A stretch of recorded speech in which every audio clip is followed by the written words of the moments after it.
Hi, my name is Ben Shepard. I'm the editor of the Friday Market Wrap-Up.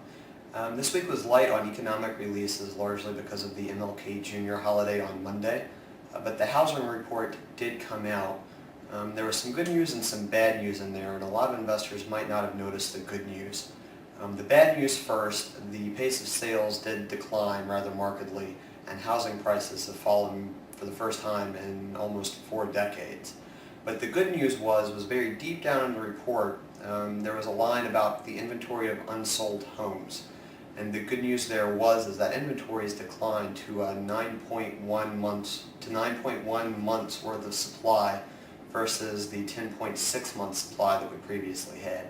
And that's really going to be key in the context of the housing crisis, because one of the biggest problems that we're really facing is in the heady days of subprime lending, when anybody could really get a mortgage, home builders had just gone absolutely hog wild, and they were throwing up houses left and right. So it just created this huge supply of houses. But once the easy money dried up, they couldn't sell them, so those houses have just been sitting there vacant.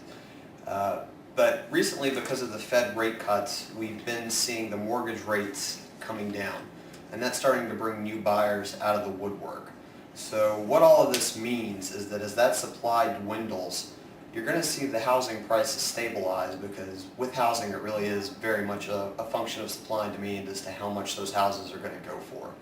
So while that doesn't mean that we're going to see housing prices stabilize tomorrow, within the next probably 6 months or so we should start seeing some reason returning to that market.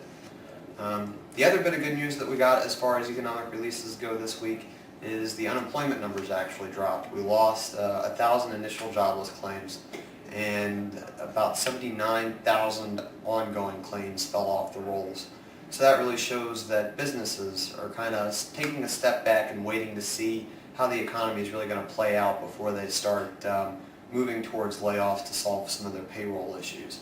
And that's going to be really good news, because what's going to bail us out of any potential recession is going to be consumer spending. If the American consumer stops spending money, that's when we're going to be in real trouble. So right now what we're waiting for is the personal consumption expenditure releases that are due to be released next week. That's really going to give us a good picture of how much Americans are actually spending and where they're spending it. All told, next week's going to be a big week with over 30 releases due out. So as always, we'll be covering it in the Friday Market Wrap-Up.